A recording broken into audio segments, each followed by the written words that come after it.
O yan, binigyan ho ng pampalubag loob itong si Risa Hontiveros ng DOJ. Kasunod ho ng pagkakabasura noong cyber libel case na isinampa sa mga DDS vlogger. Ito naman pala Risa, wag ka nang umiyak. Umiyak siguro to si Risa Hontiveros dito kay Padulyon. Ano ba yan? Bakit na-dismiss yung kaso ko sa mga DDS vlogger? Ito na oh. Senate witness na si Rene. Inireklamo ng cyber libel. Aba, matindi to. Anak ng tawa, anong ginagawa na naman ito si Franz Castro? Asikasuhin mo yung kaso mo. Dahil pag nagkataon, naging presidente si BP Sara, sigurado kulong kang lagya ka. Pero bago yan, sa like at sa subscribe. Masaya na tayo dyan at sa mga gusto sumali sa ating community, yung join button, nandyan lang ho sa baba. Na nga dito sa video na to, pagtitripan lang ho natin itong si Franz Castro. Siyempre ano ho yan ika nga, ngayon pa lang talagang pinaparamdam na ho niya ang kanyang presensya sa usaping impeachment itong si BP Sara. Legal at political perspective forum on the impeachment complaint versus BP Sara Duterte. Aba, matindi to ha. Legal and political. Aba, talaga, para talaga may bitaw Ito na, umpisa natin ito kay alias Rene. Aba, ito isang panalo to kay Risa Hontiveros. Siguro pampalubag loob ito ng DOJ dito kay Risa Hontiveros dahil dismiss yung mga kinasuhan niya 'Di ba? Hindi ho nakakana. Ito, reklamo versus alias Rene. Gusto niyo bang panoorin natin ulit yung video nitong si alias Rene? Risa Hontiveros, ingat-ingat ka ha. Marami pang hawak sa iyo si alias Rene.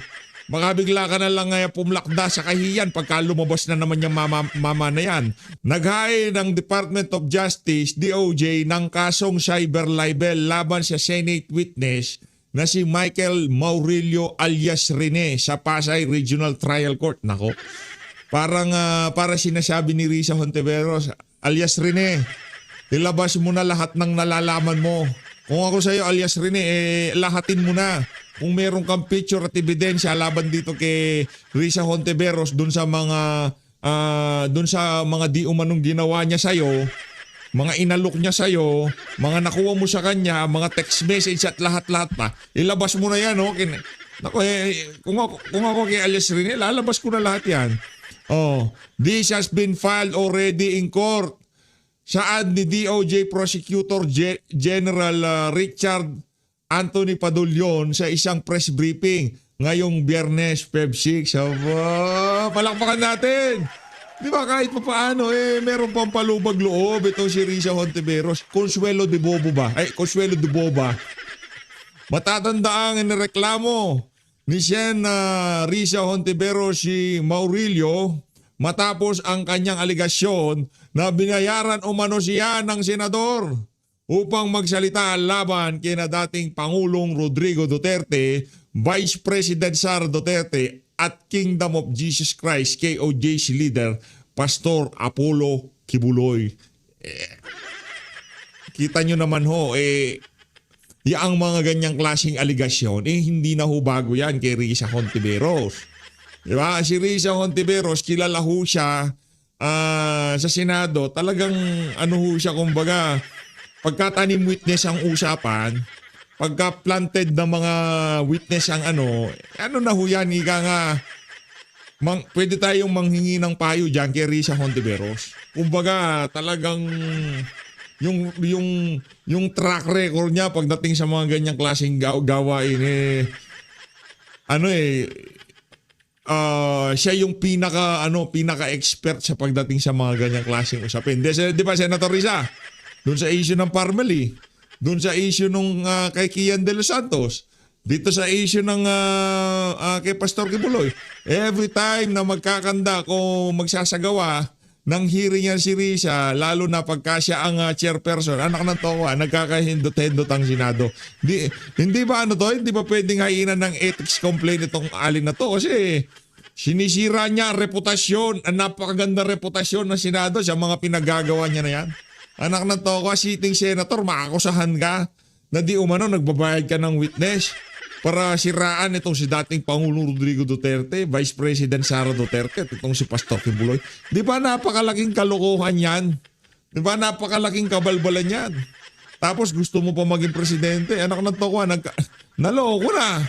Di ba? Kaya abang ho kayo mga kababayan. Yan si Risa Ontiveros, higa nga kumbaga atat na huyang maging presidente sa 2028. Okay lang naman silang dalawa ni John Vic Remulla ang maglalaban doon sa pangalawang pwesto.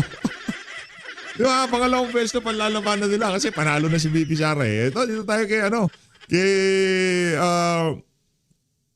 sa isa sa mga aso nitong si Martin. Magandang umaga po sa inyong lahat. Mahina. Ano ba yung grounds natin doon sa pagpa-file ng impeachment? Ano ba yung grounds ng ating mga complainant? So, kung matatandaan ninyo, no, parang, kumbaga, round 2 lang ito noong impeachment complaint na ipinasa ng Makabayan noong last 19th Congress na nakita natin yung naging proseso mula nung ito ay mai-submit doon sa Supreme Court, sa Senate, din sa Supreme Court, etc. Isa lang yung ground natin for impeachment kay Vice President Sara Duterte. Ito yung betrayal of public trust. Sa anong particular acts, Teacher Franz, pumapasok yung betrayal of public trust? Yes. Ano yung particular na specification yun? So, yung betrayal of public trust kasi, di ba, Attorney Luke, parang encompassing lahat ito nung ginagawa ng isang public officer na impeachable or kahit na yung ating pangkaraniwan na pangkaraniwan ng mga empleyado, yung paglabag doon sa out of office in general. Pero ano yung acts na sinasabi natin under the betrayal of public trust? So, based doon sa mga documents, based doon sa mga nakuha nating mga documents from the COA, at yung nangyari doon sa hearing ng Committee on Good Government and Accountability, medyo exhaustive na ito, no? Yung paggamit ng confidential funds. Ito ba yung kinalaman pa rin dun sa nauna ng naihain impeachment last year? Yes, tama ka, Attorney Luke. So, yung betrayal, yung acts na paggamit, pag-request, paggamit ng confidential funds, misuse ng confidential funds, both in Office of the Vice President at saka yung secretary siya ng Department of Education. So, this is yung... Ang baduy gigil na gigil sila kay VP Sara pero yung si Zaldico hindi man lang sila makapanawagan na sana na kailangan na siyang pauwiin ng administrasyon. Di ba? Ang baduy ho nitong mga ganitong klaseng gawain, yung tipong nagmumukha na lang kayo si Raulo sa media, banat kayo ng banat na confidential fund, 125 million? 125 million? Seryoso? Anak ng tokwa, 2 maleta lang yung kay Zaldico. Yung trilyon na ninakaw sa kaban ng sambayanan, ito talaga kitang-kita yung mga naperwisyo sa mga kababayan natin dyan sa mga maanomalyang flood control net. Pero hindi ko natin naririnig na nagsasalita itong mga ano nga yung mga makabayad black. Pagka binayaran sila, doon sila magdadadaldal. At talagang babanat sila na mababanat sa kalaban sa politika ng administrasyon. Yung ideolohiya nila wala na business na sa kanila yan. Yung pagpapanggap ng makabayan dyan sa House of Representatives. Kaya isa ho yan sa mga talagang kinagagalitan natin, yung mga makakaliwang group. Mga walang kwentang tao ho yan mga kababayan. 612.5 million. Sinasabi natin yung act is a gross abuse of discretionary power. At Lisa, hindi ba ito isang bagay na meron ng desisyon ng Supreme Court? Anong epekto nito doon sa panibagong paghain sa parehas na grounds? Actually, yung decision naman ng Supreme Court, hindi naman nag-focus doon sa content ng aming ng aming grounds para i-impeach si Vice President Sara Duterte. Doon lamang sa mga procedures nag-cover ang Korte Suprema, no? So, malinaw yung grounds namin. Nag-focus kami sa isa, gaya sinabi ng Teacher Franz, yung betrayal of public trust, at saka wala naman teacher na nangunguha ng bata. Walang ganong klaseng teacher. Di ba, Teacher Franz? Hindi ka naman kakasuhan ng kidnapping at child abuse. Wala. Teacher Franz, ayusin mo yung kaso mo. Yung acts ay isa yung grave abuse of discretion sa confidential funds. Tapos yung kaniyang accountability, disregard for accountability and transparency. Yung paggamit niya ng mga hindi niya pag-report ng kumpleto, no, sa paggamit dun sa confidential funds. Tapos ang isa pa ring pag-abuse, Ate, okay ka lang ba? Anong hindi pag-report ng kumpleto? Alam mo ba sinasabi mo? Alam ba anong ano yung pangalan ng fund na tinutukoy mo na dapat i-report ng kumpleto? Confidential fund yan, oy. Ay, siya ka pang lukaret. Pambira. Paano ko kumpletuhin? Confidential nga yun. Parang ikaw si Father Flavio, ano hindi nyo maintindihan sa confidential? Ang confidential, ilalagay lang yan sa isang envelope dyan sa COA. At sa tingin natin ngayong mga panahon na to, mabubuksan na ho yung confidential fund na yan, yung envelope na yan. Dahil talagang pagtutulong-tulungan ho itong si VP Sara. Anyway, tayo ay nakakasigurado, kayang pagtagumpayan yan ng ating VP Sara, no? Yung yung mga inaakusa sa kanya. At sigurado tayo, handa ang kanyang legal team para sagutin yung mga kasiraan na yan laban sa kanya. Antay lang ho tayo. Excited na nga tayo. Gusto natin mapunta na yan sa impeachment korte dahil sa House of Representatives, maglolokohan lang ho sila dyan. Ang sigurado ho natin dito, talaga ho matatransmit yan. Ngayon, wag na ho natin patagalin ng usapan, i-impeach nyo siya dyan sa House of Representatives. Diba? Impeach nyo na siya dyan. Kasi yung sisiyasat ng sufficient and form and substance, ano na lang yun, formality na yun. Impeach na ho si VP Sara, sa totoo lang. Kung ngayong nakikita ho natin kung paano ang galaw ng House of Representatives. Ngayon pa lang sinasabi ko na ho sa inyo, impeach na si VP Sara dyan sa House of Representatives. 90% sigurado matatransmit yan. Kita nyo naman si Benny Abante. Nakita nyo naman yung Justice Committee kung paano niya salansanin yung impeachment complaint laban dito kay Marcos Jr.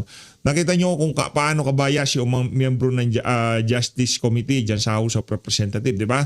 Kaya sigurado tayo dyan, walang kahinat na matinuyan. At para dito kay ate, na dahil daw hindi rin-report ng maayos yung confidential fund, hoy, sa kapanlukarit.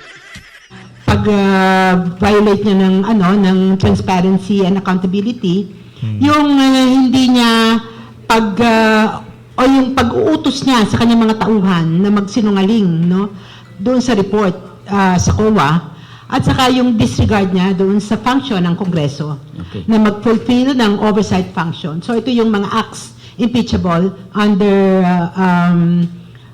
the betrayal of public trust. Sec Mike, Sec Mike, hindi ko alam kung anong mas tama, no?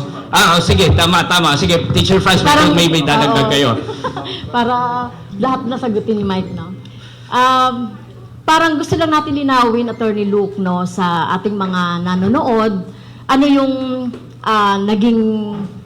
ilan sa mga naging desisyon. So, sa desisyon ng Supreme Court, lilinawin natin, hindi yung merit, hindi yung laman ng impeachment ang ginawang unconstitutional ng Supreme Court.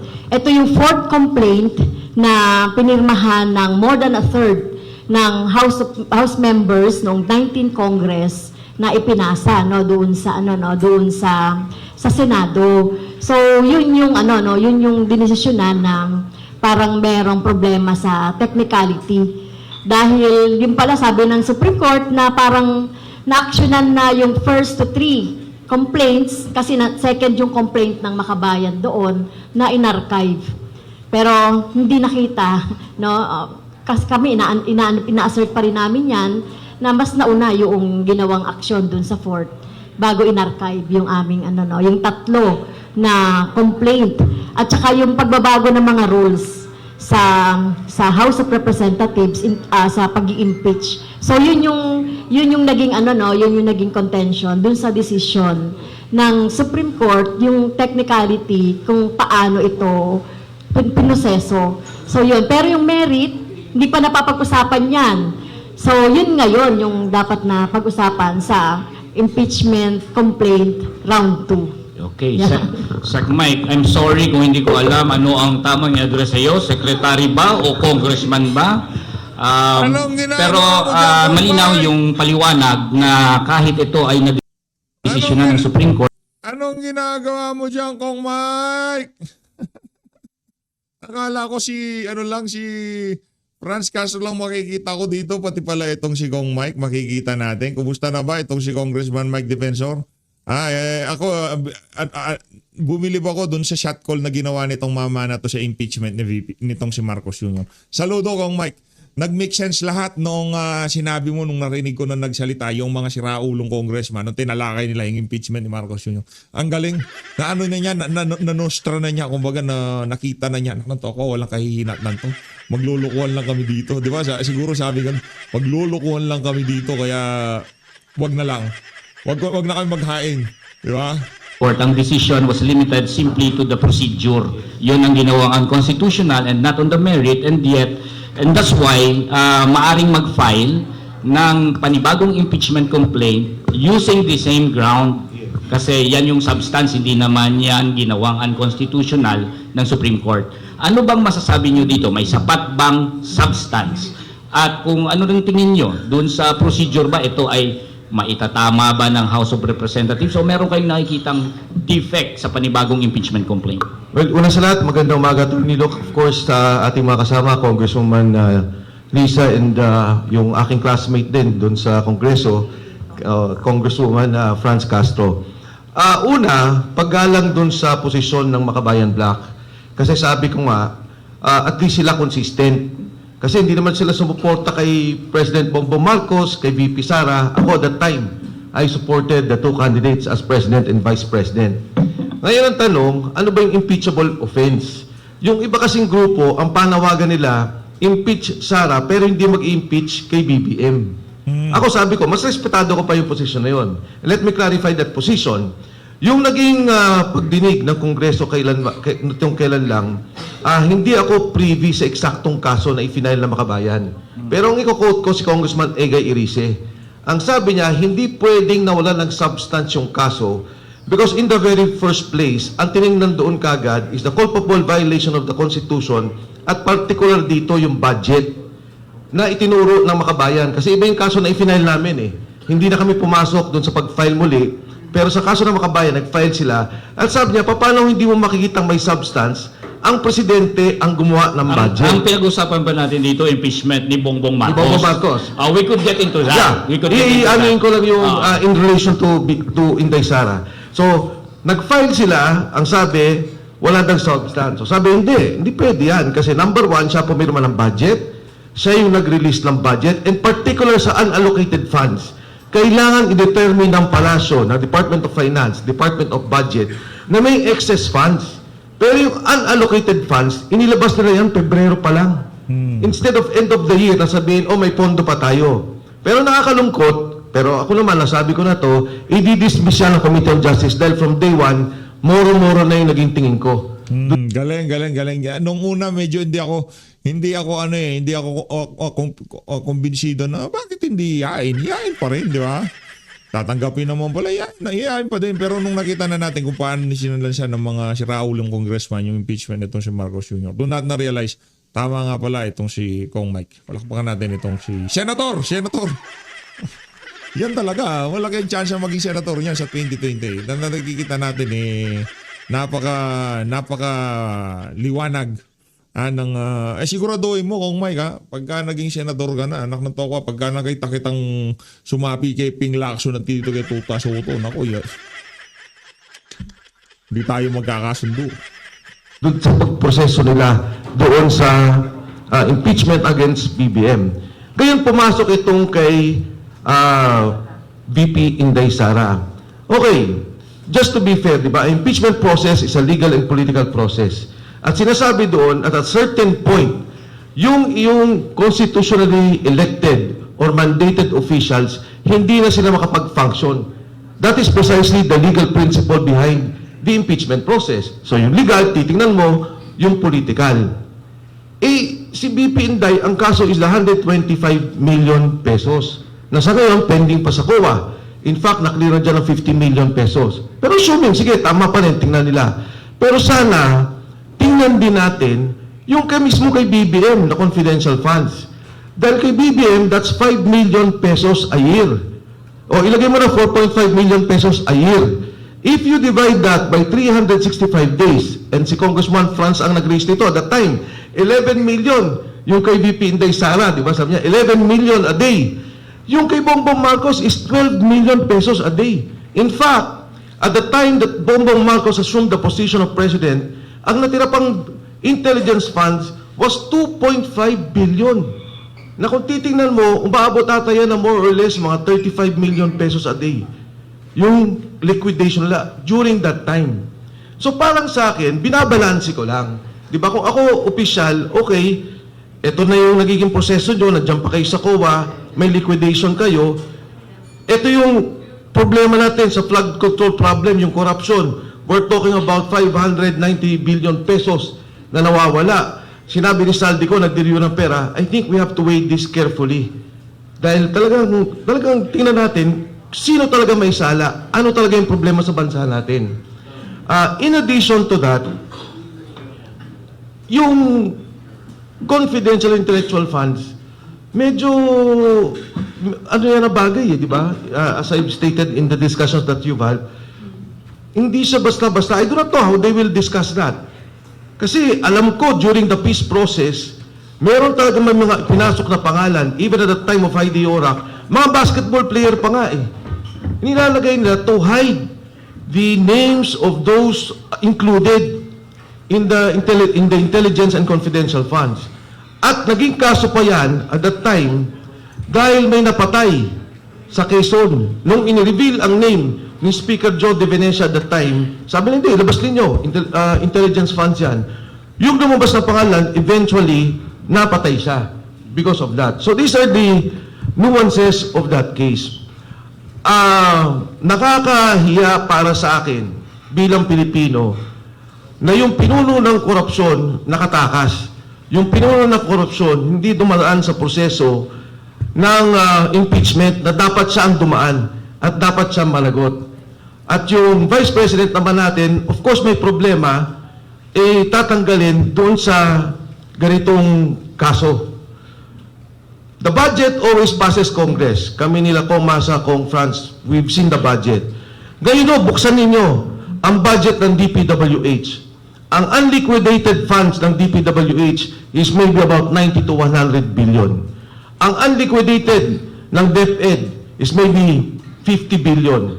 Ang unliquidated ng Department of Health is maybe about 100 billion.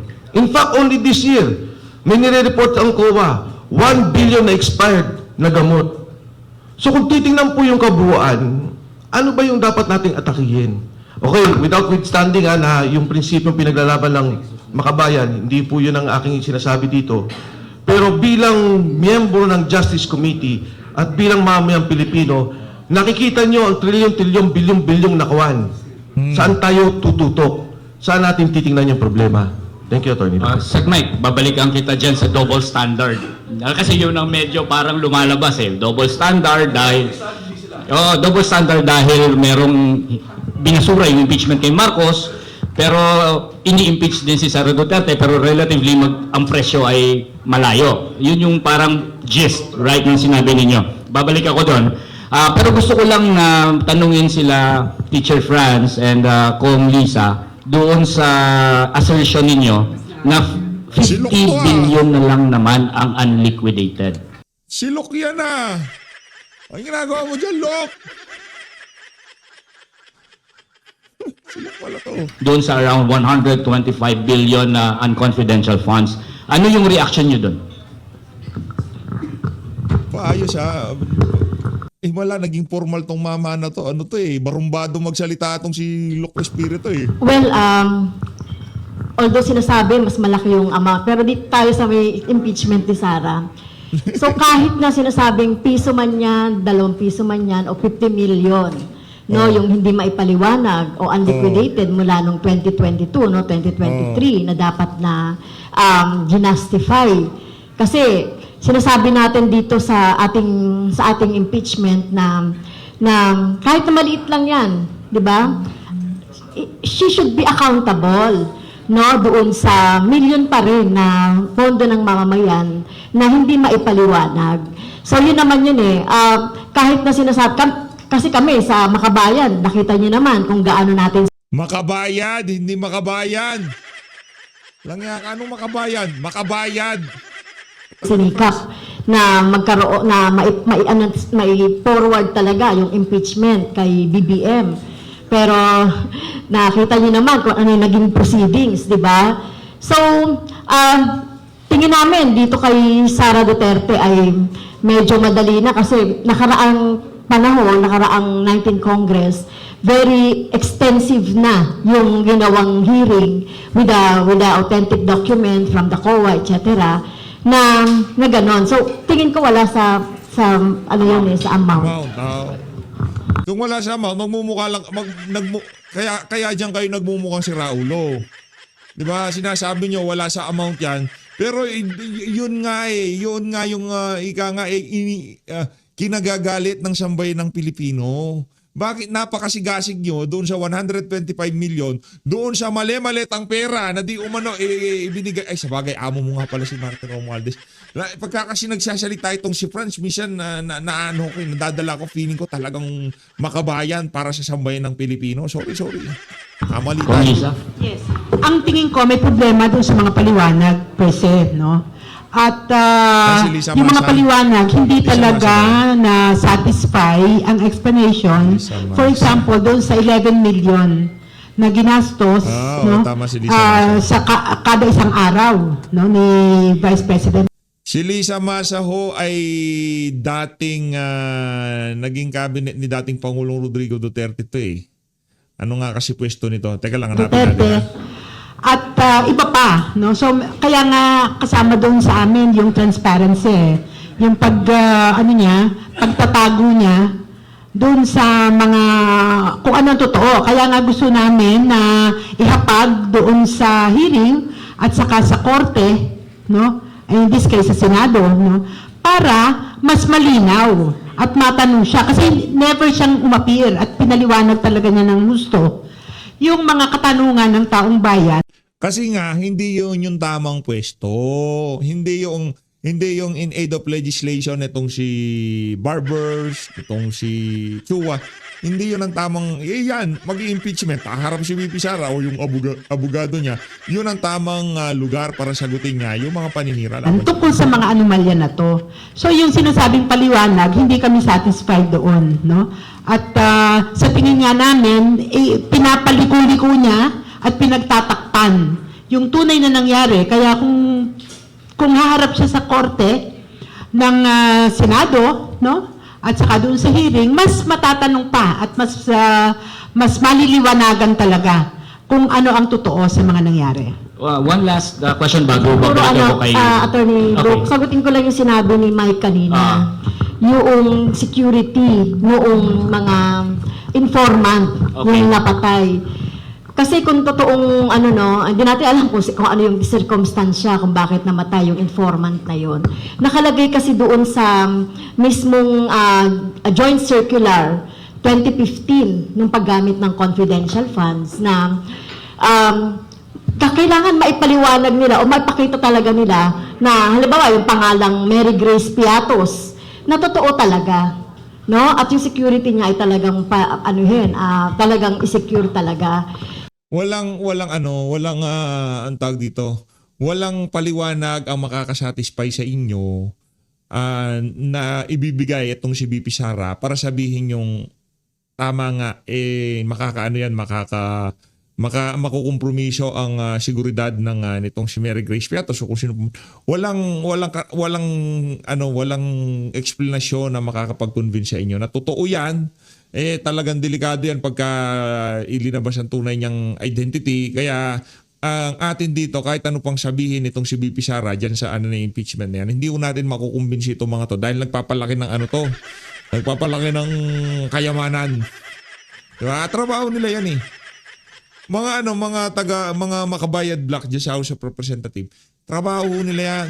Trabaho nila na attack dog ng administrasyon.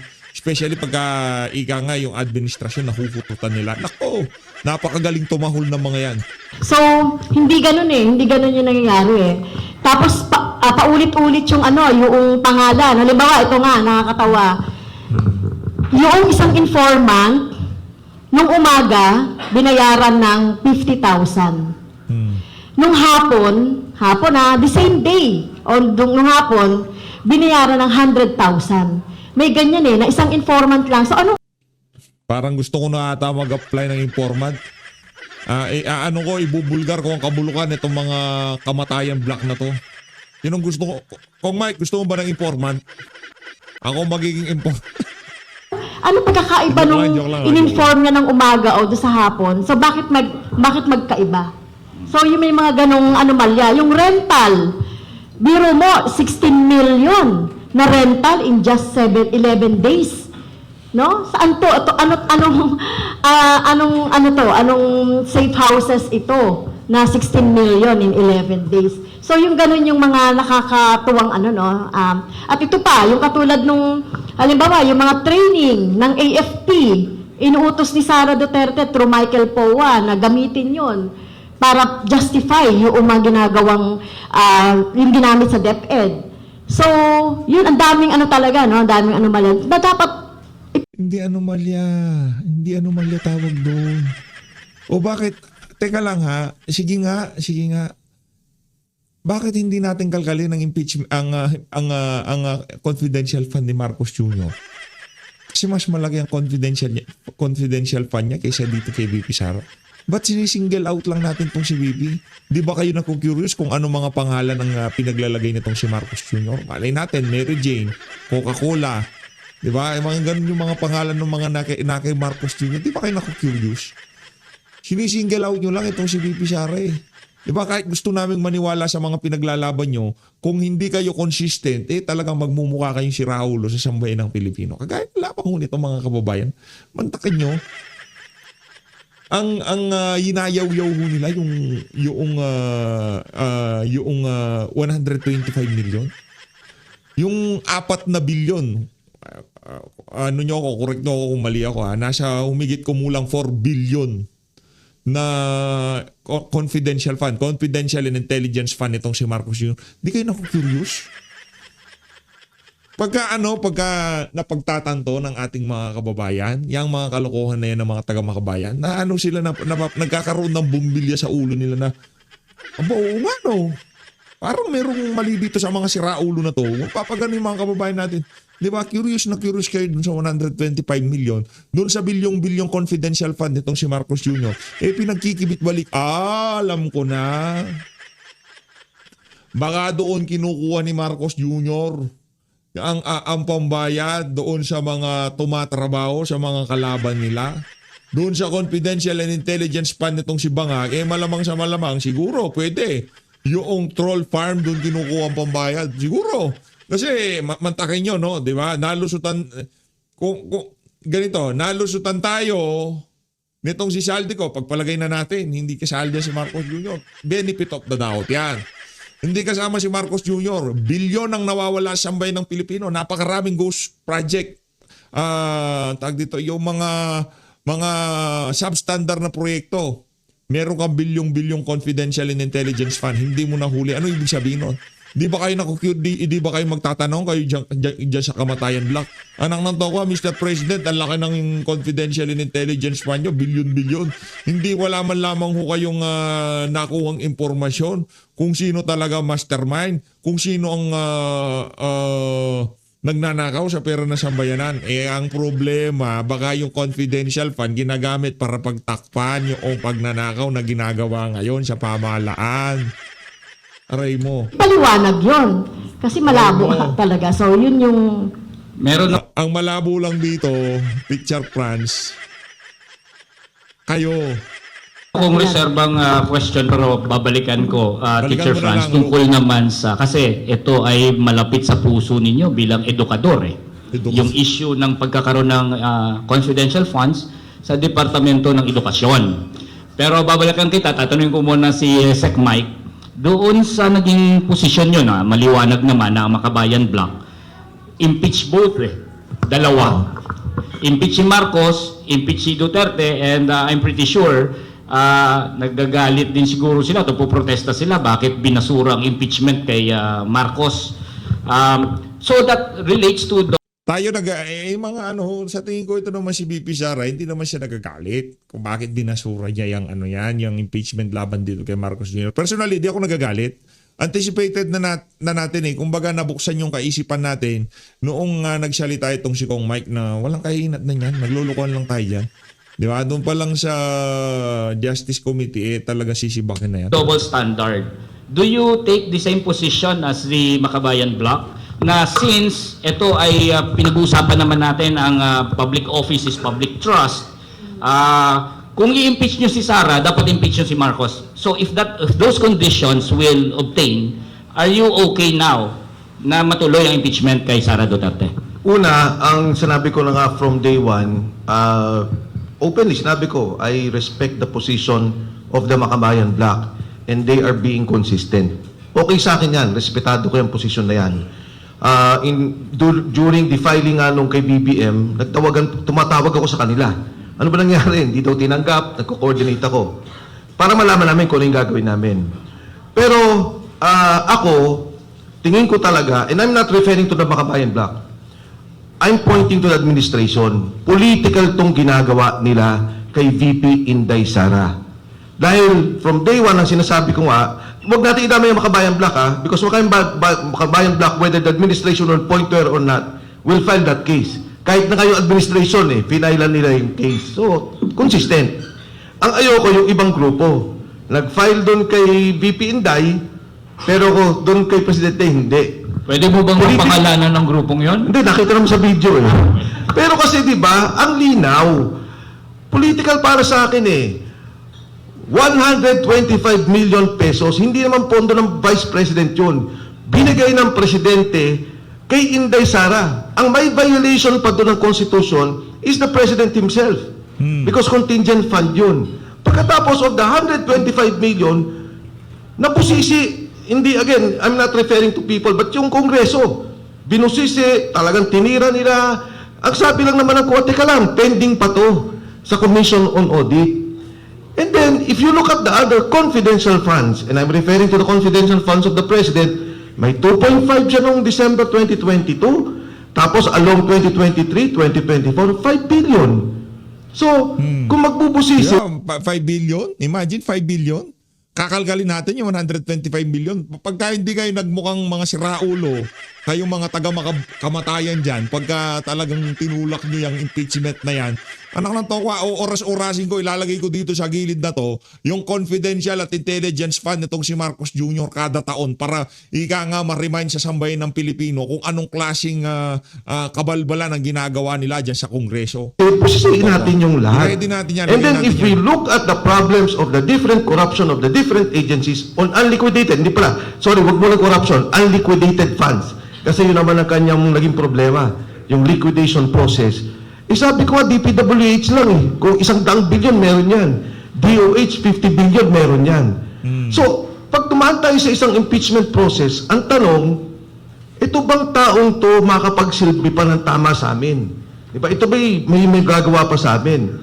So, nakita mo itong isang murder. Talagang pumatay. Billion, trillion ang ninakaw. Itong isa, sinabi niya, oy, teka lang, mali yung ipinasa mong papel. Ayusin mo yan kasi kung hindi, illegal yan. Ganun yung nagiging diferensya dito Hindi pa siya, in fact, even in the process of COA, there is a process of conviction. Una, administratively, i-exhaust mo yan sa COA, pagkatapos pupunta ka sa korte. If that is already established. But of course, naging proseso kay ERAP nun, di ba? Ang sabi namin, uy, teka lang, may naging problema ka sa tobacco funds, yung tobacco excise tax. O, meron kang tumatanggap ka ng pera sa Muslim funds. I-final namin yun at that time. And sinabi namin, ito yung nagiging problema natin. And why did we file that? Kasi, kasama doon si Governor Chavit na siya mismo privy and personally, with personal knowledge, ako ang kumuha ng pera at diniliver ko. Yun ang naging kaso noon. Ngayon kay Presidente Marcos, yun din ang kaso ngayon. Sabi ni Saldi ko, ako ang kumuha ng pera, ibinigay ko yan. Iniabot ko yan kay Presidente, nagpunta ako sa Tamarin, nagbigay ako ng ganito. Diba? Itong isa pending case under audit na tinitingnan pa. So again, I'm not I'm saying in the administration that this is political. And I think this will be the worst process, yung impeachment process of the Vice President. Kasi gagamitin ng administrasyon ang lahat ng resources niya, ang lahat ng pinanghahawakan niya, maging ang Estado, pananakot, para makonvict si Inday Sara. Para pagdating ng eleksyon sa 2028, libre sila. So for me, it's political. I'm not again referring to Makabayan. Makabayan has been a consistent organization about this. Pero ito, kitang-kita ko yung magiging tulak nila tungkol dito. I supported President Marcos believing na ang pangako niya, lilinisin niya yung kanilang pangalan. Ang sabi nila, unity, magkasama yung dalawa. So sinuportahan ko yung dalawa. Ano yung unang binayolate? Yung pagiging pagkakaisa, away ka agad. Pangalawa, itong pera. Na ngayon lang namin nakita, kami ni Ma'am Lisa, I was in the cabinet then, she was in Congress, kami ni Kong Franz, nitong kailan lang, pero ngayon ko lang nakita talaga yung organisadong pagnanakaw ng pondo. Pero hindi galit si Kong Franz dyan. Kong Mike, hindi siya galit. Diyan sa organisado, yung malasindikadong pagnanakaw sa kaban ng budget, hindi sila galit dyan. Galit sila doon sa 125 million ni BP Sara. Ang nakakalungkot ngayon, kung titingnan ninyo, buti nga, Makabayan, nagsasalita, pero lahat ng institusyon ng ating bansa, Kongreso, Senado, sangkot doon sa sinasabing nakawan. Pero yung malungkot sa committee report, ilan lang yung nailagay na pangalan. Yeah. Thank you. Rep. Lisa. Saludo! Palakpakan natin itong si Congressman Mike. Talagang yung mga punto de vista niya ay napakahusay. As always, maraming salamat po sa pagsuporta sa PH Update. Mag-ingat po kayong lahat. Mahal natin ng Pilipinas. Kung gusto yung ituloy natin ang video na yan, itong si Kong Mike, mag-comment lang ho kayo dyan sa baba. Gagawa natin ng part 2. Yung pagbalagbag niya na yan sa mga punto de vista ng mga makabayad kamatayang black niya sa House of Representatives. Mahal natin Pilipinas.